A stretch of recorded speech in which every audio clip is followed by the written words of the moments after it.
Assalamualaikum warahmatullahi wabarakatuh. Nama saya Sri Wahyuni. Saya akan menjelaskan tentang prinsip perangkat keras input-output dan prinsip perangkat lunak input-output. Langsung saja.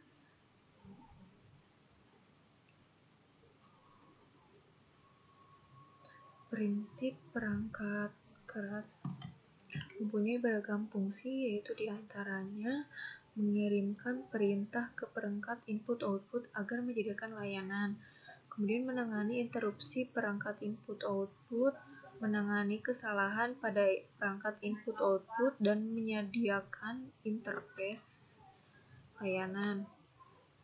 Kemudian perangkat input-output dapat dibedakan berdasarkan satu sifat aliran data, yaitu ciri-ciri utamanya yaitu dimungkinkan membaca atau menulis blok-blok secara independen.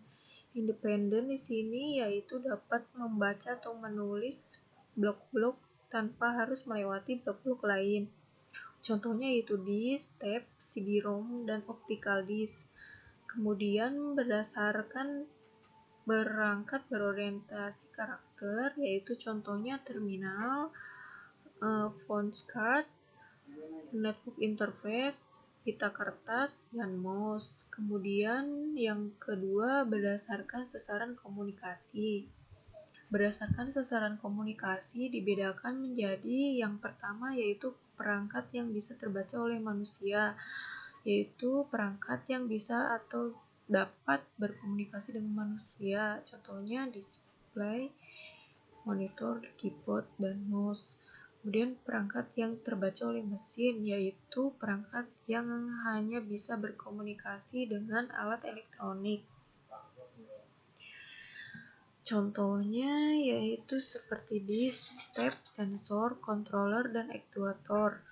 Kemudian untuk komunikasi yaitu perangkat yang cocok untuk komunikasi dengan perangkat jarak jauh, contohnya adalah modem.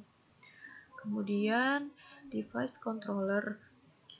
Unit input-output dapat berupa satu komponen elektronik, yaitu device controller untuk mengaktifkan perangkat eksternal dan memberitahukan yang perlu dilakukan oleh perangkat driver. Contohnya seperti unit magnetik yang diinstruksikan untuk kembali ke posisi awal, bergerak ke record berikutnya, dan sebagainya. Ini adalah gambar untuk mengkoneksi atau menghubungkan CPU. Ini adalah gambarnya. Di sini ada controller, CPU, memori, disk, printer controller. Dan di sini ada disk. Kemudian komponen mekanik contohnya seperti head, motor, stepper, dan printer. Kemudian ada direct memory access. Direct memory access yaitu berfungsi untuk membebaskan pemroses yang menunggui transfer data yang dilakukan input-output device. Saat pemroses ingin membaca atau menulis data, pemroses memerintahkan direct memory access controller dapat mengirimkan seperti perintah penulisan atau pembacaan, alamat input-output device, awal lokasi memori yang ditulis atau dibaca, dan jumlah word atau bit yang ditulis atau dibaca. Kemudian keuntungan direct memory access yaitu peningkatan dan minimasikan overheat. Kemudian ini ada contoh gambarnya. Ini adalah gambarnya. Ini gambar untuk transfer direct memory access seluruhnya yang dilakukan oleh controller. Ini gambarnya. Kemudian pada waktu data ditransfer dari controller ke memori, sektor berikut akan dilewat di bawah head dan bit sampai ke controller. Controller sederhana tidak dapat melakukan input-output dalam waktu yang bersamaan, maka akan dilakukan interlooping. Ini gambarnya seperti ini.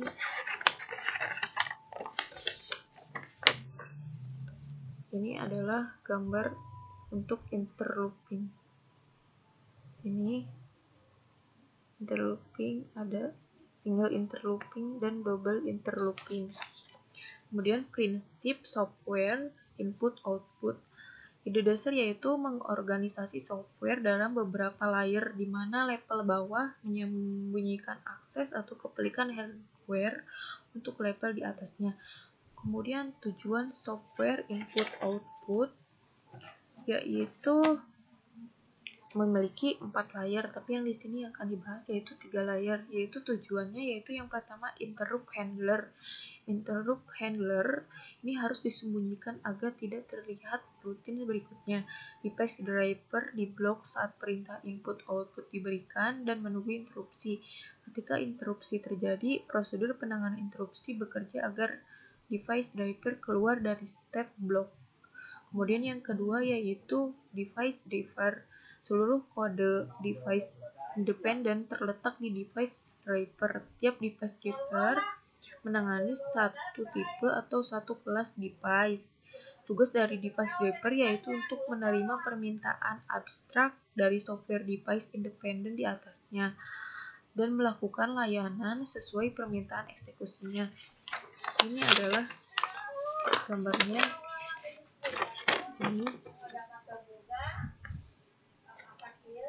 Ini device driver, kemudian device controller, kemudian ini device. Kemudian yang ketiga yaitu device independent operating system software. Input-output device independent adalah software input-output yang tak bergantung pada perangkat keras. Fungsi dasar dari software device independent yaitu membentuk fungsi input-output yang berlaku untuk semua driver, kemudian menyediakan interface uniform atau seragam ke user level software. Kemudian fungsi dasar dari software input-output device independent yang biasa dilakukan yaitu interface seragam untuk seluruh device driver dan penamaan device. Sekian video presentasi dari saya. Mohon maaf atas segala kekurangannya. Assalamualaikum warahmatullahi wabarakatuh.